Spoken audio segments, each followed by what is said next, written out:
पिछली कड़ी में हमने यह जाना कि गुरुदेव के मन में आश वाङ्मय को जनसुलभ बनाने की प्रेरणा उठी। वे इस कार्य में लग गए। कभी कभी उनके मन में यह आता था कि आश वाङ्मय समग्र रूप से कहीं पे भी उपलब्ध नहीं है। यह कार्य नियत समय पर हो पाएगा या नहीं। फिर तेजी से एक विचार का वेग आता था, यह काम नियत समय पर ज़रूर हो जाएगा। उन्हें भगवान वेदव्यास के दर्शन हुए। भगवान वेदव्यास ने उन्हें निश्चिंत किया कि यह कार्य तुम अकेले नहीं कर रहे हो। स्थूल जगत में तुम केवल इस कार्य का प्रतिनिधित्व कर रहे हो। वास्तव में इसका संचालन और संपादन हिमालय में तप कर रही दिव्य आत्माएं करेंगी। उन्होंने गुरुदेव से कहा कि हे वत्स, तुम चिंता मत करो, यह कार्य नियत समय पर पूरा हो जाएगा। गुरुदेव ने नवरात्रि सत्र में एक गोष्ठी बुलाई। यह गोष्ठी 1 अप्रैल 1959 में शुरू होने वाले साधना सत्र से आरंभ हुई। इस गोष्ठी में शामिल होने वाले सभी विद्वान कर्मकांडी तो थे ही, पर नियमित संध्या वंदन, अग्निहोत्र और दान दक्षिणा के बिना अन्न और जल भी ग्रहण नहीं करते थे। उनमें से एक विद्वान मनोहर नरहरि का कहना था कि वैदिक वाङ्मय समग्र रूप से कहीं उपलब्ध नहीं है, पर आंशिक रूप से यह प्रचलित है। आचार्य कुमारिल भट्ट का कहना था, उनका कहना था कि संध्या में गाए जाने वाला वैदिक मंत्र और गायत्री मंत्र वेद पाठ की आवश्यकता को पूरा कर देता है। विजयानंद त्रिपाठी ने उनकी बात के साथ हामी भरी और कहा कि गायत्री को वेदमाता कहने के पीछे एक बहुत बड़ा कारण है। आचार्य श्री का कहना था कि यह पाठ, जप और उपासना यह तो आध्यात्मिक व्यायाम है। हमारी आत्मा को उच्च स्तरीय चेतना पर ले जाने के लिए ये व्यायाम किया जाता है। इसे अध्ययन की श्रेणी में नहीं रखा जा सकता। वेदों का अध्ययन आवश्यक है। वेदों का अध्ययन करने के लिए यह ज़रूरी है कि उसका संहिता भाग सुलभ हो। फिर सभी विद्वानों ने अपनी जानकारी के अनुसार एक सूची तैयार की। इस सूची में 86 स्थानों का उल्लेख किया गया था, जहां वैदिक वाङ्मय के अलग अलग अंग उपलब्ध हैं। इस सूची में निम्न स्थानों की चर्चा थी: मैसूर, मुंबई, लाहौर, पूना, बनारस, मंगलोर, तिरुपति, कलकत्ता, मद्रास, त्रिवेंद्रम, बड़ौदरा, मुजफ्फरपुर आदि स्थान थे जहां वैदिक साहित्य उपलब्ध होने की जानकारी है। साथ ही साथ इंग्लैंड, अमेरिका और जर्मनी में भी कुछ अंश उपलब्ध हैं, परंतु इस बारे में कोई विस्तृत जानकारी नहीं थी। और रामेश्वरम के कुछ विद्वान हैं जिनके पास यह साहित्य वाचिक रूप में उपलब्ध है। इसके लिए कुछ विद्वानों का चयन किया गया जो साहित्य को सुनकर लिख सकें। इस विचार विमर्श का यह निष्कर्ष निकला कि वैदिक वाङ्मय पूर्ण तरह से लुप्त नहीं है। उसकी शाखाएं और अध्ययन की पद्धति भले ही नहीं मिल रही हो, लेकिन मंत्र भाग उपलब्ध है।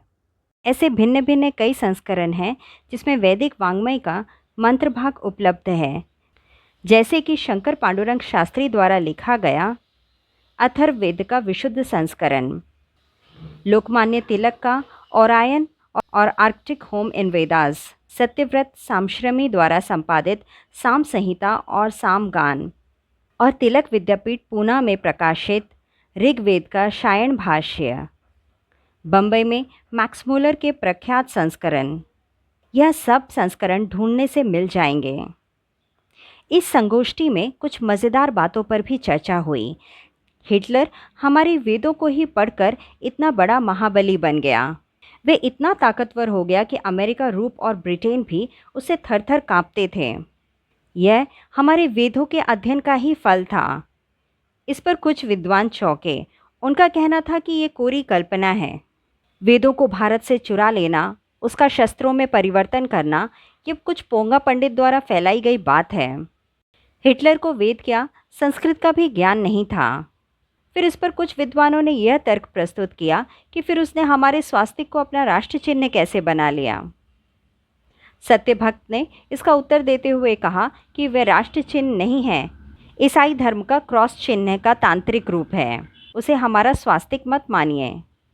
यदि उसे स्वास्तिक मान भी रहे हैं तो भी हिटलर को देवता मत बनाइए। रावण ने भी वेदों का अध्ययन किया था, परंतु उसके कर्मों के कारण उसे राक्षस की श्रेणी में रखा गया।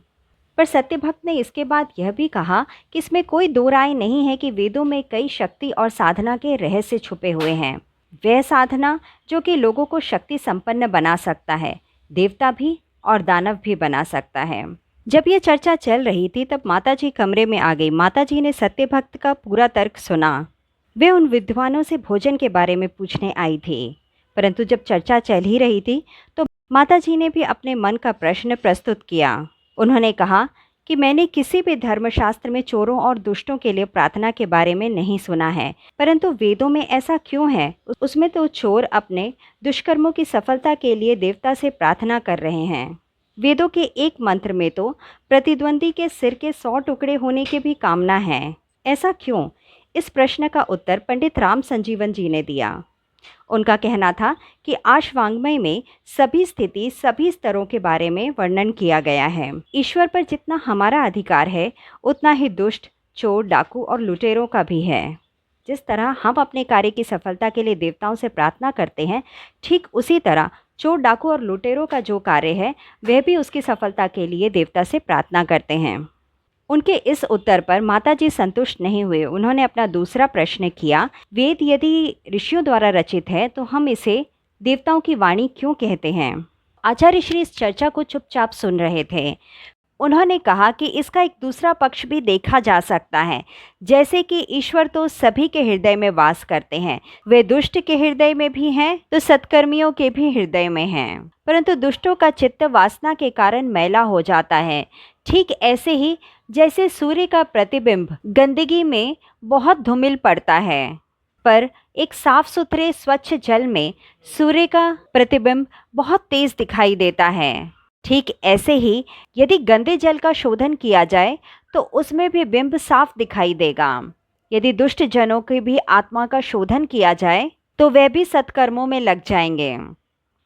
आचार्य श्री के इस उत्तर ने माताजी को संतुष्ट किया। वहां उपस्थित अन्य विद्वान भी संतुष्ट हुए। मथुरा में जो विद्वान आए थे उनके साथ विचार विमर्श के बाद आचार्य श्री को ऐसा लगा कि जो लोग मथुरा नहीं पहुंच पाए उनके साथ भी विचारों का आदान प्रदान किया जाना चाहिए। उन विद्वानों से मिलने के लिए आचार्य श्री ने एक सूची बनाई। इस यात्रा की सूची में चित्रकूट, नासिक, पुरी, मल्लिकार्जुन, धनुषकोटी, श्रृंगेरी, कांची आदि स्थानों के नाम थे। यात्रा में 20 से अधिक विद्वान शामिल हुए थे। वैदिक वाङ्मय के वर्तमान स्थिति का निश्चित अनुमान उन सभी विद्वानों के साथ संपर्क स्थापित और विचार विमर्श के बाद तय हो गया। दक्षिण भारत में कुछ गिने चुने महाअनुभाव थे जिनको वेदों की संहिता कंठस्थ थी। उन्हीं में से एक थे स्वामी रंगनाथन।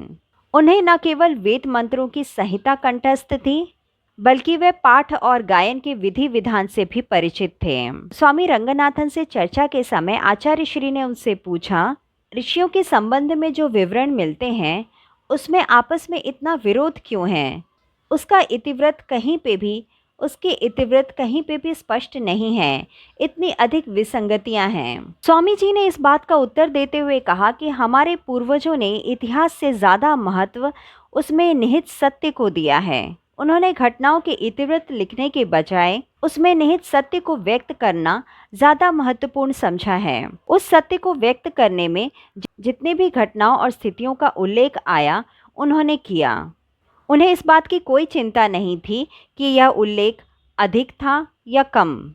इस पर आचार्य श्री ने पूछा, लेकिन इस बात को कैसे समझाया जाए कि वेद व्यास चारों वेदों का संकलन भी करते हैं, महाभारत की रचना भी करते हैं और भागवत पुराण जैसे ग्रंथ की भी रचना उन्होंने ही की है। यही नहीं, महाभारत की ऐसी कई घटनाएं हैं जिसमें उन्होंने एक महत्वपूर्ण भूमिका अदा की है। आचार्य श्री के मन में वेद व्यास को लेकर कोई संदेह नहीं था, पर वह इसका तार्किक समाधान ढूंढ रहे थे।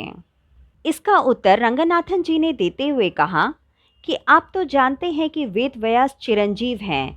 7 अमर विभूतियों में से वेद व्यास एक हैं। इसीलिए किसी भी समय में किसी भी घटना में उनकी उपस्थिति पर हमें प्रश्न नहीं उठाना चाहिए।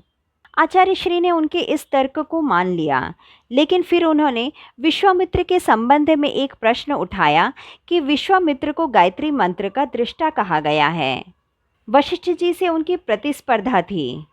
वहीं विश्वामित्र भगवान श्री राम को धनुर्विद्या भी सिखा रहे हैं, तो जब वेदवाणी प्रकट हुई थी और राम राज्य के समय में हजारों वर्ष का अंतराल है, विश्वामित्र तो वेदव्यास जी की तरह चिरंजीव नहीं थे।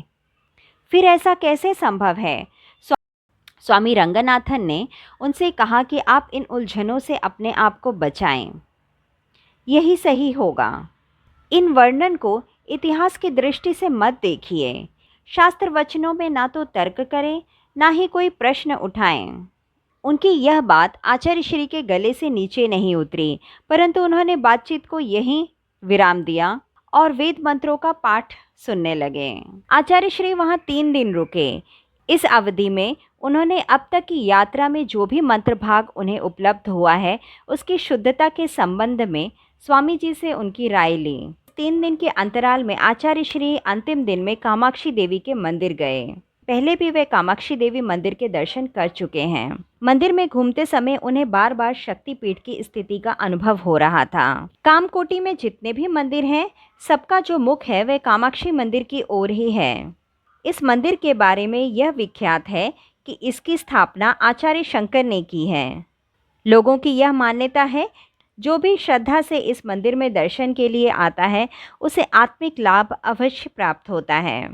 यूँ तो सभी देवस्थानों पर आत्मिक लाभ प्राप्त होता है, परंतु यहाँ के संबंध में ये कहा जाता है कि यहाँ पर आत्मिक स्थिति में परिवर्तन तुरंत ही अनुभव होने लगता है।